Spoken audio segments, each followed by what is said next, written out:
Ladies and gentlemen, welcome to It's Rainmaking Time. This is Kim Greenhouse. It gives me great pleasure to welcome Nick Redfern. He is the author of a brand new book called The Real Men in Black: Evidence, Famous Cases, and True Stories of These Mystery Men and Their Connection to the UFO Phenomenon. He is a freelance writer and journalist. He's the author of many other books: Final Events in the Secret Government Group on Demonic UFOs in the Afterlife, The NASA Conspiracies, The Truth Behind the Moon Landing, Censored Photos in the Face on Mars, Contactees, A History of Alien-Human Interaction, There's Something in the Woods, 3 Men Seeking Monsters, 6 Weeks in Pursuit of Werewolves, Lake Monsters, Giant Cats, Ghostly Devil Dogs, and Ape Men, Strange Secrets, Real Government Files on the Unknown, Science Fiction Secrets from Government Files and the Paranormal, Body Snatchers, In the Desert, The Horrible Truth at the Heart of the Roswell Story, Memoirs of a Monster Hunter, A 5-Year Journey in Search of the Unknown, On the Trail of the Saucer Spies, UFOs and Government Surveillance, all the way to Celebrity Secrets, Official Government Files on the Rich and Famous. Nicholas has just written this book, The Real Men in Black. I've been fascinated as I have heard about Men in Black and their connection to the UFO phenomenon. They've always been a mystery. Many of us have seen the movie Men in Black, the spoof on the subject, but I actually had an interest about them, their mystery, the seriousness with regard to them. And so we've invited Nick here today to talk about them and his research and this new book. Welcome to It's Rainmaking Time, Nick Redfern. Hey, Kim. Well, thanks for having me on the show. My pleasure. You're also a co-host of another radio show. What's it called? It's called Exploring All Realms, and it airs every Thursday night at 8 p.m. Central. And I co-host with a friend of mine from Michigan named Raven Mindell, and we cover everything from UFOs, Bigfoot, lake monsters, ghosts, ESP, conspiracies. And if you type in Exploring All Realms on the internet, you'll find it immediately. All right, so Exploring All Realms. I like to let people know what other people are doing, and authorship and research and journalism is your realm, but you're also co-hosting a show of your own with your associate. Here's my question to you. You explore a lot of dark stuff, a lot of interesting stuff, and a lot of mystery.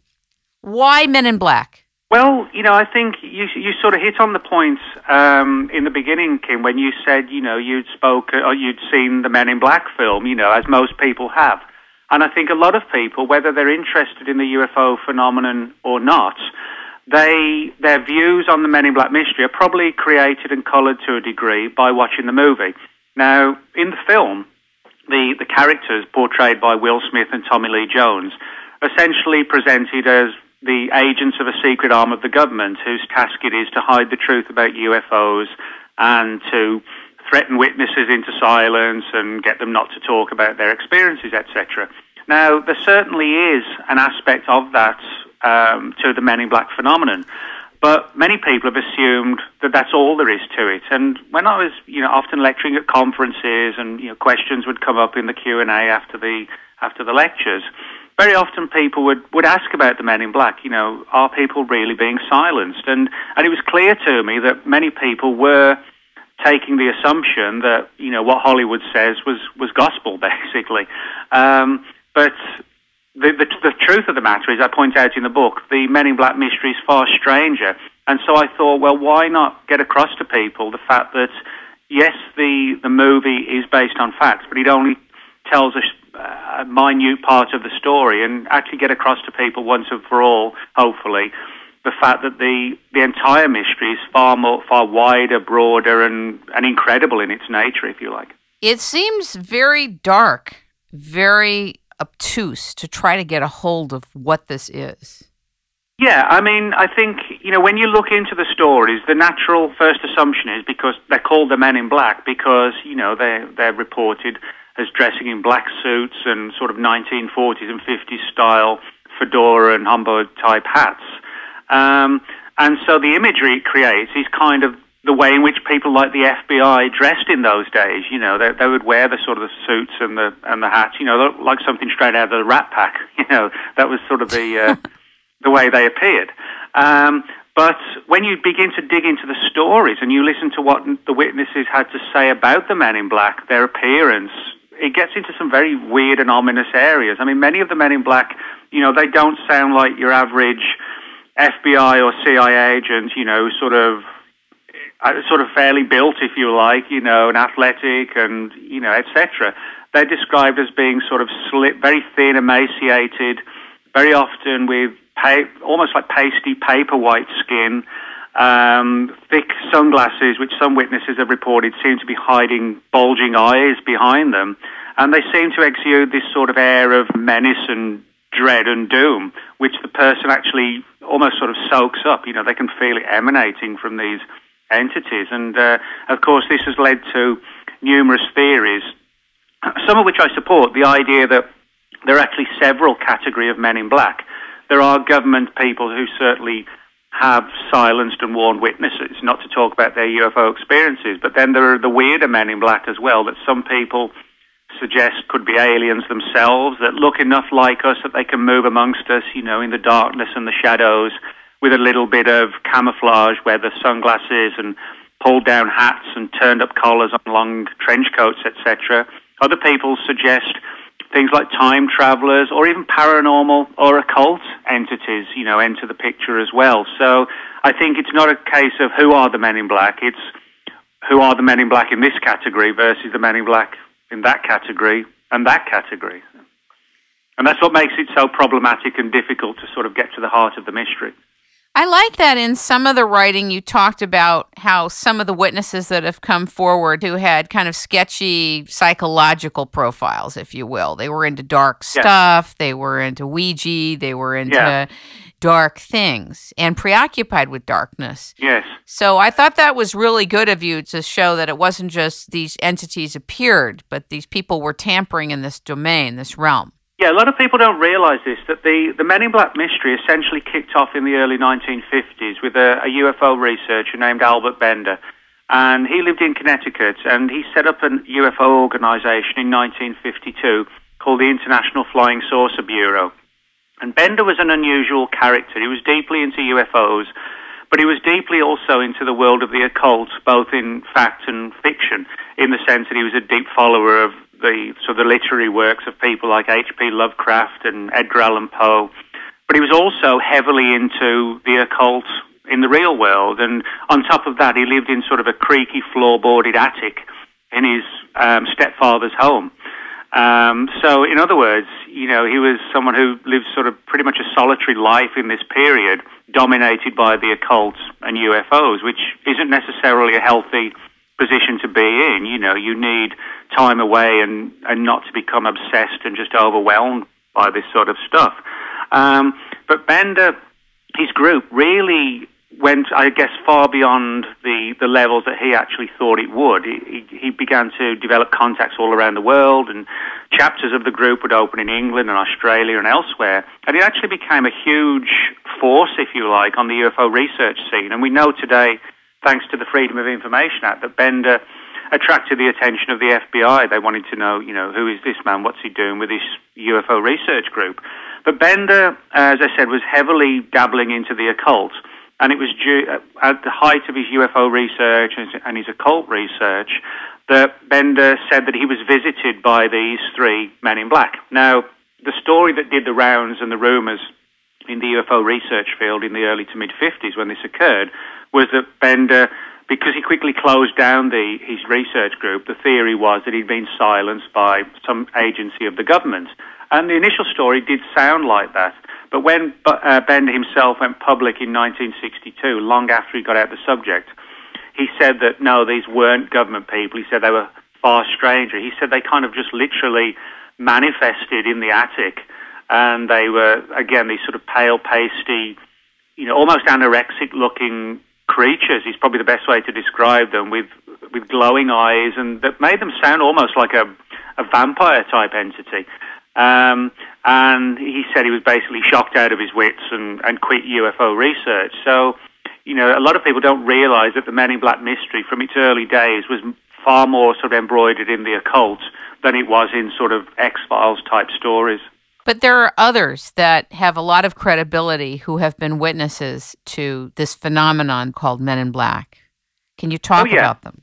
Yeah, sure. I mean, this is one of the things that I guess even to an extent surprised me doing the research, because a lot of people associate Men in Black reports with the 1950s and 1960s.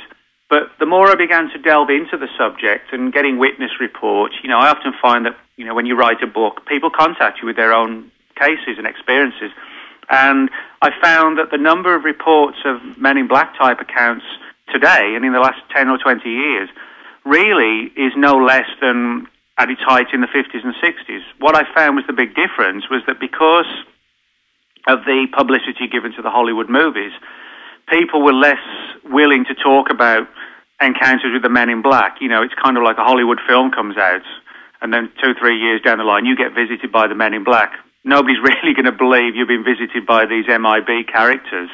They're going to say you've overdosed on watching too many Hollywood films. And so what I found is that the experiences are no less today, but certainly the willingness for people to come forward and risk ridicule has led to a decrease in the reports being filed, unless the person realizes, they're going to be treated seriously and fairly. So whoever these sort of weird black-suited characters are, they've been ever present on the UFO scene for decades. And I mean, I cite in the book highly credible people who'd had UFO experiences, the 70s, 80s, 90s, as late as 2008, and had run-ins with these Men in Black, and really did have a feeling of menace, coming from them. As one of them told me, that the look that the person or entity had on its face was almost like that of a dog when it's about to bite. You didn't even want to get close to them. That was sort of the atmosphere that they seem to exude when you're in their company. But with so many witness reports all over the world in every country about UFOs, you would think that there would be less reluctance because there's more immersion, there's more reporting, and with the internet, more discussion, more of preparation and absorption that the UFOs exist. So you would think that the Men in Black phenomenon would be dropping. Well, yeah, you would. I mean, that's actually a very good point. I think, again, I think a lot of it comes down to the fact that, people are willing nowadays, because there is sort of more media sympathy with the subject, they are more willing to talk about UFO experiences and sightings. But I think, there's sort of a big leap between saying, hey, I saw this strange object hovering over the house last Saturday night at midnight, and saying 3 guys in black suits and pale skin banged on the front door and warned me never to talk about UFOs. It's sort of a far more controversial aspect of the UFO subject. And I think, even for me, it's like, would I report a UFO sighting? I probably would. If after writing the book, if I got a visit from the Men in Black, would I talk about that? Probably not, because people might say, he's just trying to promote his book. I probably would, ironically, stay silent, because it would be too unbelievable. And I think that is one of the key issues with the Men in Black reports. Although the witnesses are highly credible, the stories do come across as incredible, and I think, or unbelievable. That's not as any detriment to the witnesses, but they do. And I think the witnesses recognize this as well, and that sort of often prompts them not to say too much, or to be a bit wary at times. So it's part of the landscape of the event that communication about it is a credibility killer right off the bat. Yeah, I think actually, and this is why it gets even more complicated, is that there are people in government who realize that there's a genuine, very weird aspect to the Men in Black mystery, which they know is nothing to do with them. They know it's nothing to do with the government, but I think they actually exploit that weird mystery and may even dress deliberately like these weirder Men in Black as a means to cover their own tracks in case anybody says, I got visited by the FBI and I want to put in an official complaint. Well, if you specifically ensure you dress like the Men in Black and you don't show ID cards, etc., you're actually covering all bases, so to speak. And what's interesting on this aspect is that I cite in the book a document that surfaced through the Freedom of Information Act from the U.S. Air Force, where they actually circulated a memorandum throughout the entire Air Force in the mid-'60s, talking about how there were mystery individuals, mysterious strangers, essentially sort of disguising themselves and passing themselves off as Air Force officers involved in UFO investigations. And this memorandum